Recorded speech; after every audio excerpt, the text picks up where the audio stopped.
परमात्मने नमः। यथार्थ गीता श्रीमद् भगवत गीता अथ पंचदशोऽध्यायः। महापुरुषों ने संसार को विभिन्न दृष्टांतों से समझाने का प्रयास किया है। किसी ने इसी को भवाटवी कहा तो किसी ने संसार सागर कहा। अवस्था भेद से इसी को भवनदी और भवकूप भी कहा गया और कभी इसकी तुलना गोपद से की गई, अर्थात जितना इंद्रियों का आयतन है उतना ही संसार है। और अंत में ऐसी भी अवस्था आई कि नाम लेत भव सिंधु सुखाहीन, भव सिंधु भी सूख गया। क्या संसार में ऐसे समुद्र हैं? योगेश्वर श्री कृष्ण ने भी संसार को समुद्र और वृक्ष की संज्ञा दी। अध्याय 12 में उन्होंने कहा, जो मेरे अनन्य भक्त हैं उनका संसार समुद्र से शीघ्र ही उद्धार करने वाला होता हूं। यहां प्रस्तुत अध्याय में योगेश्वर श्री कृष्ण कहते हैं कि संसार एक वृक्ष है। इसको काटते हुए ही योगी जन उस परम पद को खोजते हैं। देखें, श्री भगवान उवाच।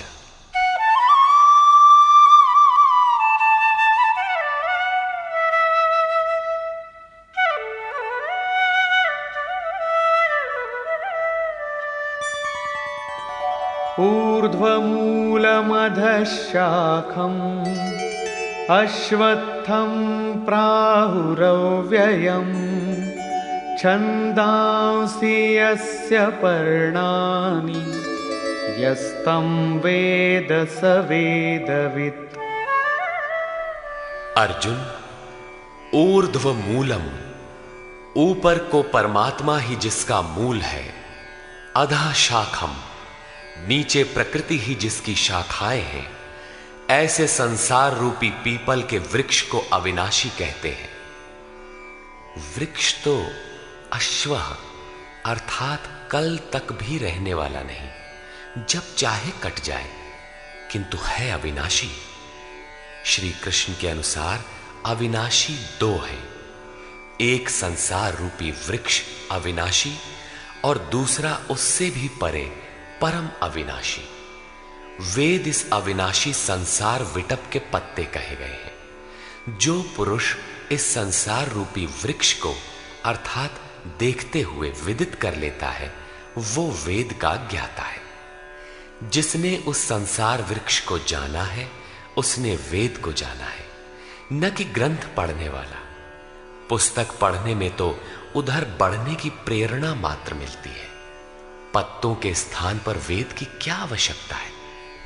वस्तुतः पुरुष भटकते भटकते जिस अंतिम कोपल अर्थात अंतिम जन्म को लेता है, वहीं से वेद के वे छंद अर्थात जो कल्याण का सृजन करते हैं वहीं से प्रेरणा देते हैं, वहीं से उनका उपयोग है, वहीं से भटकाव समाप्त हो जाता है, वो स्वरूप की ओर घूम जाता है। तथा अधश्चोर्ध्वं प्रसृतास्तस्य शाखा गुणप्रवृद्धा विषयप्रवालाः अधश्च मूलान्यनुसन्ततानि कर्मानुबन्धीनि मनुष्यलोके। उस संसार वृक्ष की तीनों गुणों के द्वारा बढ़ी हुई विषय और भोग रूप कोपलों वाली शाखाएं नीचे और ऊपर सर्वत्र फैली हुई है। नीचे की ओर कीट पतंग पर्यंत और ऊपर देव भाव से लेकर ब्रह्मा पर्यंत सर्वत्र फैली हुई है, तथा केवल मनुष्य योनि में कर्मों के अनुसार बांधने वाली है। अन्य सभी योनियां भोग भोगने के लिए है। मनुष्य योनि ही कर्मों के अनुसार बंधन तैयार करती है।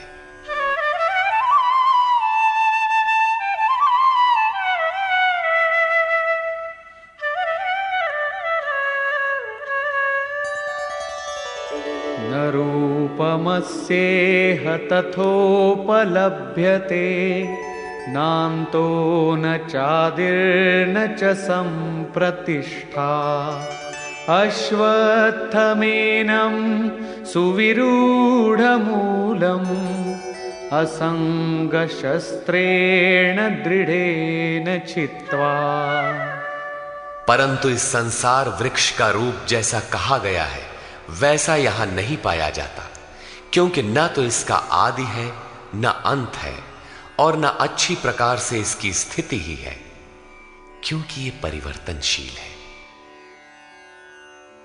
इस सुदृढ़ मूल वाले संसार रूपी वृक्ष को दृढ़ असंग शस्त्रेण, असंग अर्थात वैराग्य रूपी शस्त्र द्वारा काटकर संसार रूपी वृक्ष को काटना है।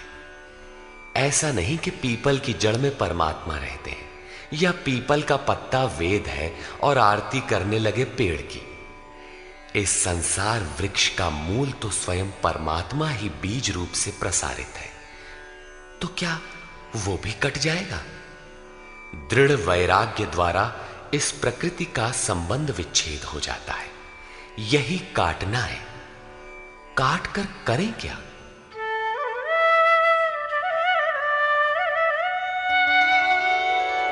ततः पदं तत्परिमार्गितव्यम्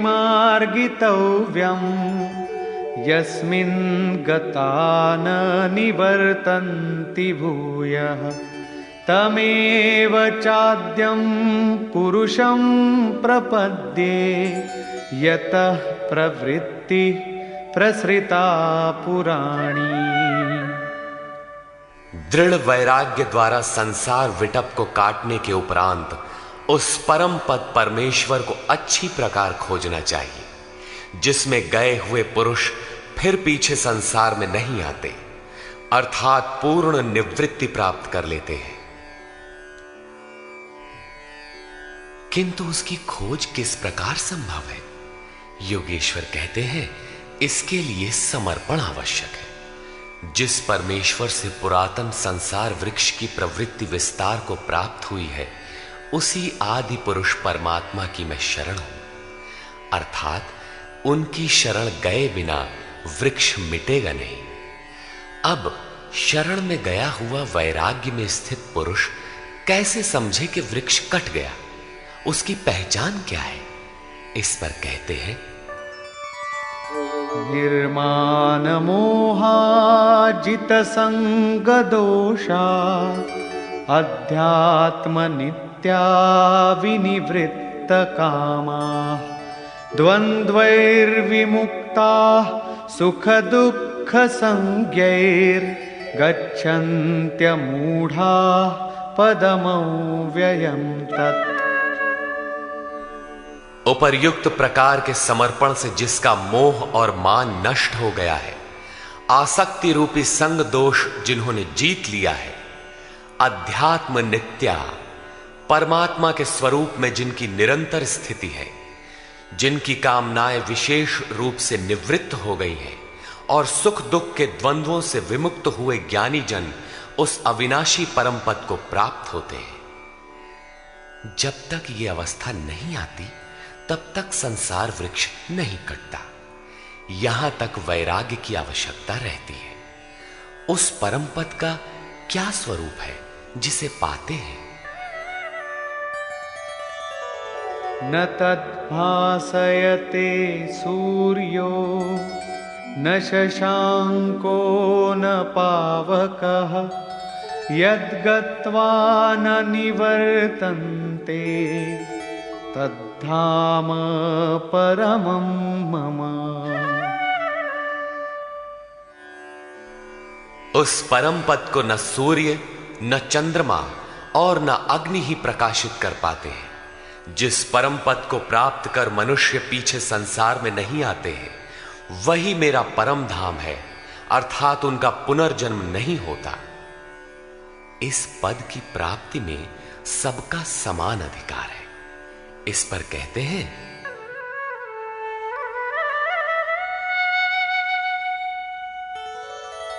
ममैवांशो जीवलोके जीवभूतः सनातनः मनः षष्ठानीन्द्रियाणि प्रकृतिस्थानि कर्षति।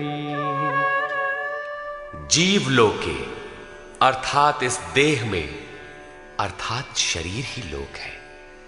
ये जीवात्मा मेरा ही सनातन अंश है और वही इन त्रिगुणमयी माया में स्थित हुई मन सहित पांचों इंद्रियों को आकर्षित करता है। भला कैसे? शरीरं यदवाप्नोति यच्चाप्युत्क्रामतीश्वरः गृहीत्वैतानि संयाति वायुर्गन्धानि वाशयात्। जिस प्रकार वायु गंध के स्थान से गंध को ग्रहण करके ले जाता है, ठीक उसी प्रकार देह का स्वामी जीवात्मा जिस पहले शरीर को त्यागता है, उससे मन और 5 ज्ञानेंद्रियों के कार्यकलापों को ग्रहण करके अर्थात आकर्षित करके साथ लेकर फिर जिस शरीर को प्राप्त होता है उसमें जाता है। जब अगला शरीर तत्काल निश्चित है तो आटे का पिंड बनाकर किसे पहुंचाते हो? लेता कौन है?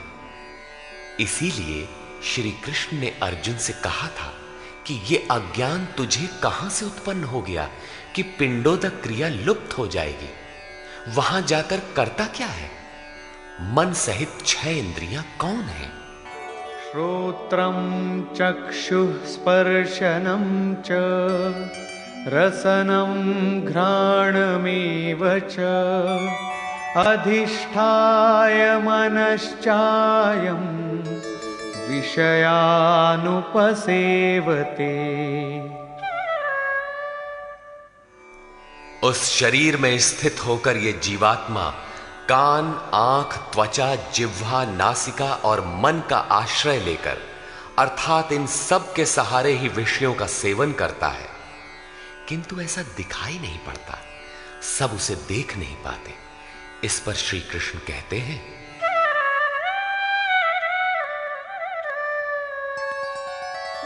उत्क्रामन्तं स्थितं वापि भुञ्जानं वा गुणान्वितं विमूढानानुपश्यन्ति पश्यन्ति ज्ञानचक्षुषः। शरीर छोड़कर जाते हुए, शरीर में स्थित हुए, विषयों को भोगते हुए अथवा तीनों गुणों से युक्त हुए भी जीवात्मा को विशेष मूढ़ अज्ञानी नहीं जानते। केवल ज्ञान रूपी नेत्र वाले ही उसे जानते हैं, देखते हैं। ठीक ऐसा ही है। अब वो दृष्टि कैसे मिले, आगे देखें।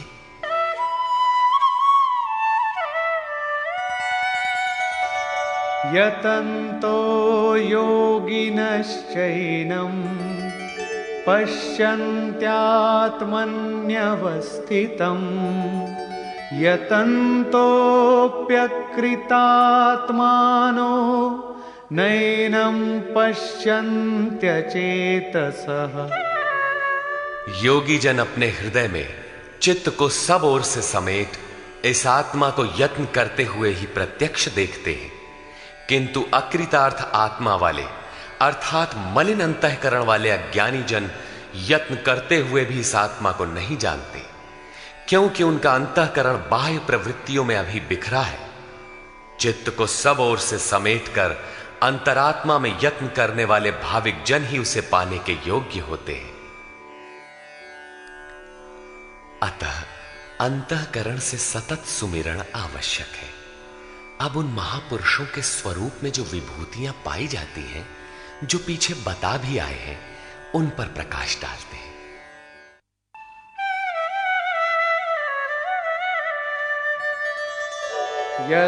यदादित्यगतं तेजो जगद्भासयतेऽखिलम् यच्चन्द्रमसि यच्चाग्नौ तत्तेजो विद्धि मामकम्। जो तेज सूर्य में स्थित हुआ संपूर्ण जगत को प्रकाशित करता है, जो तेज चंद्रमा में स्थित है और जो तेज अग्नि में है, इसे तू मेरा ही जान। अब उस महापुरुष द्वारा कार्य बताते हैं। गामाविश्य च भूतानि धारयाम्यहमोजसा पुष्णामि चौषधीः सर्वा सोमो भूत्वा रसात्मकः। मैं ही पृथ्वी में प्रवेश करके अपनी शक्ति से सब भूतों को धारण करता हूं और चंद्रमा में रस स्वरूप होकर संपूर्ण वनस्पतियों को पुष्ट करता हूं।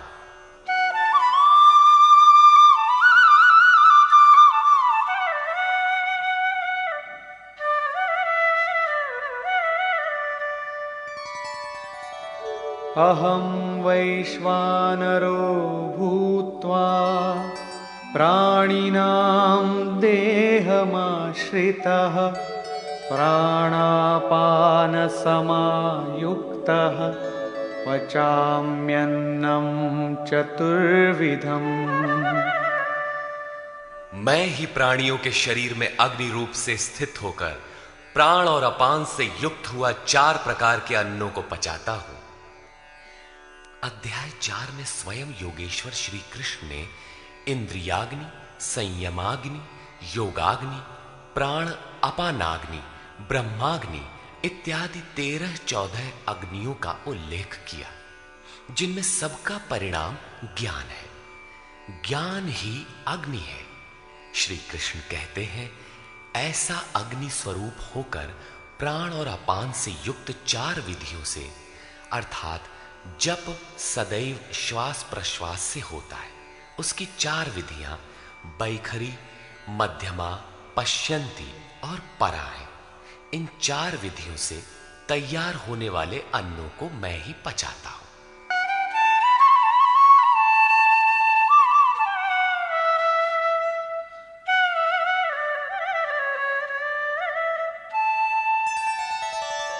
सर्वस्य चाहं हृदि सन्निविष्टो मत्तः स्मृतिर्ज्ञानमपोहनं च वेदैश्च सर्वैरहमेव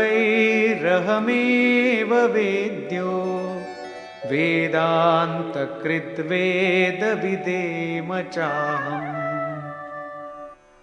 मैं ही सब प्राणियों के हृदय में अंतर्यामी रूप से स्थित हूं। मुझसे ही स्वरूप की स्मृति होती है। स्मृति के साथ ही ज्ञान अर्थात साक्षात्कार और अपोहनम अर्थात बाधाओं का शमन मुझ इष्ट से ही होता है। सब वेदों द्वारा मैं ही जानने योग्य हूं। वेदांत का कर्ता अर्थात वेदस्य अंतः सह वेदांत, वेद की अंतिम स्थिति का कर्ता मैं ही हूं और वेदविद भी मैं ही हूं अर्थात वेद का ज्ञाता। अध्याय के आरंभ में उन्होंने कहा था कि संसार वृक्ष है, ऊपर परमात्मा मूल और नीचे प्रकृति पर्यंत शाखाएं हैं। जो इस मूल से प्रकृति का विभाजन करके जानता है, मूल से जानता है, वो वेदविद है। यहां कहते हैं कि मैं वेदविद हूं। उसे जो जानता है, श्री कृष्ण ने अपने को उनकी तुलना में खड़ा किया कि वो वेदविद है। मैं वेदविद हूं। श्री कृष्ण भी एक तत्वज्ञ महापुरुष, योगियों के भी परम योगी थे। यहां ये प्रश्न पूरा हुआ। अब बताते हैं कि संसार में पुरुष का स्वरूप 2 प्रकार का है।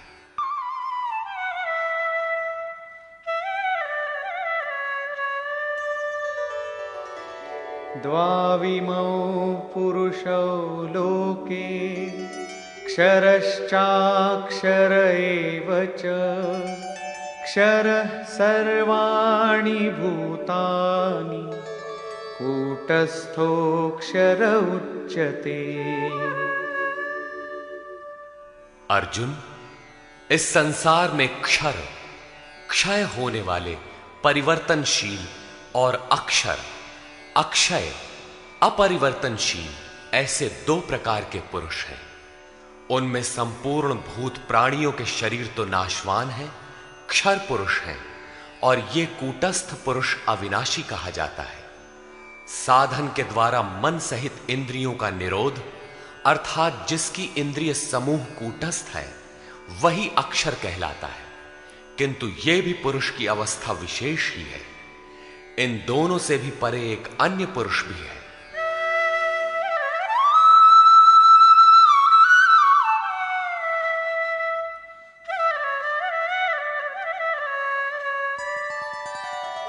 उत्तमः पुरुषस्त्वन्यः परमात्मेत्युदाहृतः यो लोकत्रयमाविश्य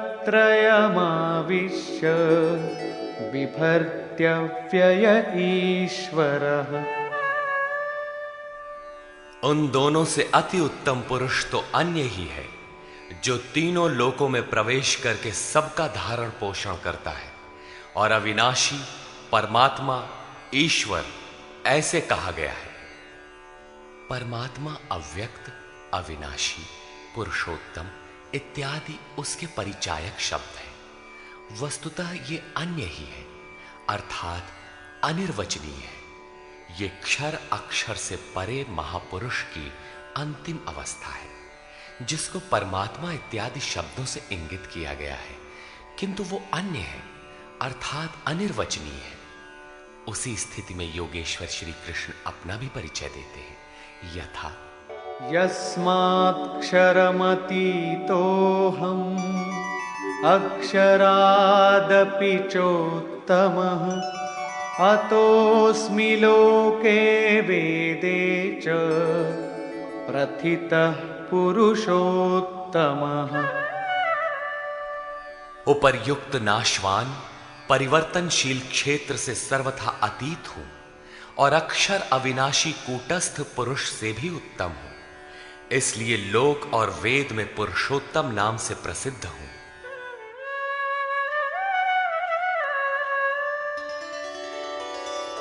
यो मामेवमसम्मूढो जानाति पुरुषोत्तमं स सर्वविद् भजति मां सर्वभावेन भारत। हे भारत, जैसा कि ऊपर कहा गया है कि इस प्रकार जो ज्ञानी पुरुष मुझ पुरुषोत्तम को साक्षात जानता है, वो सर्वज्ञ पुरुष सब प्रकार से मुझ परमात्मा को ही भजता है। वो मुझसे विलग नहीं है।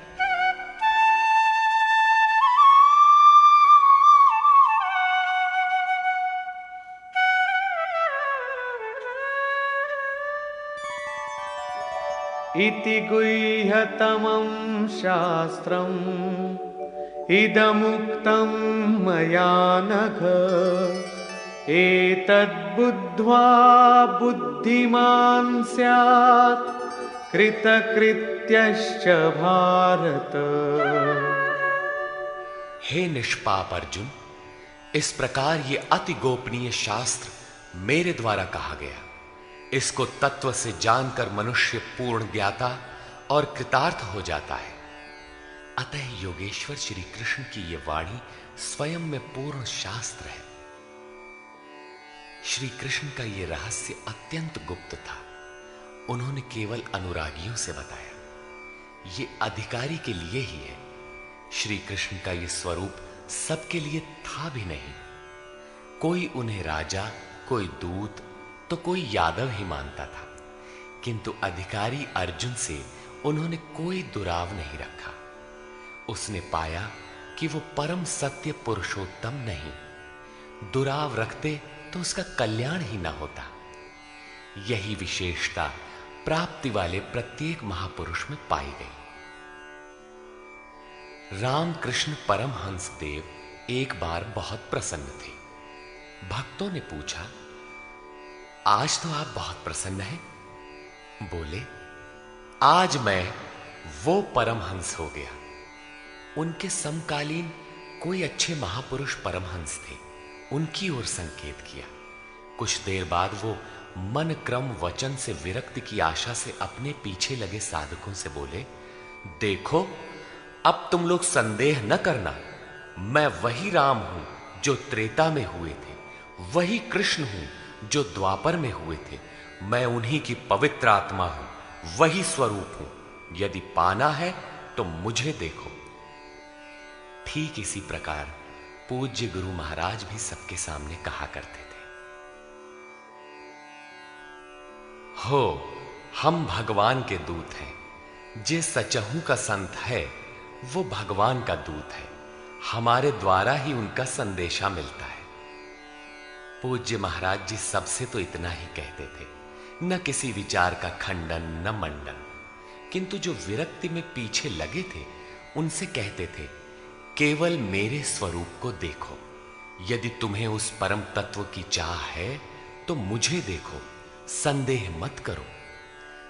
बहुतों ने संदेह किया तो उनको अनुभव में दिखाकर उन बाह्य विचारों से हटाकर अपने स्वरूप में लगाया। वे अद्यावधि महापुरुष के रूप में अवस्थित हैं।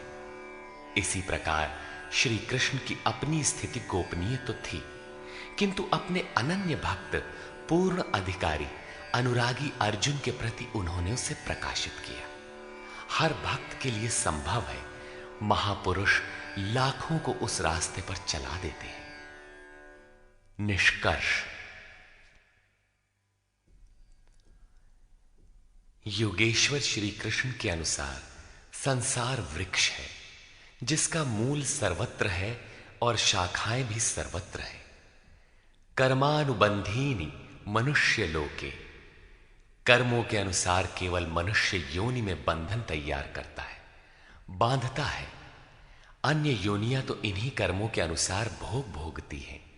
अतः दृढ़ वैराग्य रूपी शस्त्र द्वारा इस संसार रूपी पीपल के वृक्ष को तू काट और उस परम पद को ढूंढ, जिसमें गए हुए महर्षि पुनर्जन्म को प्राप्त नहीं होते।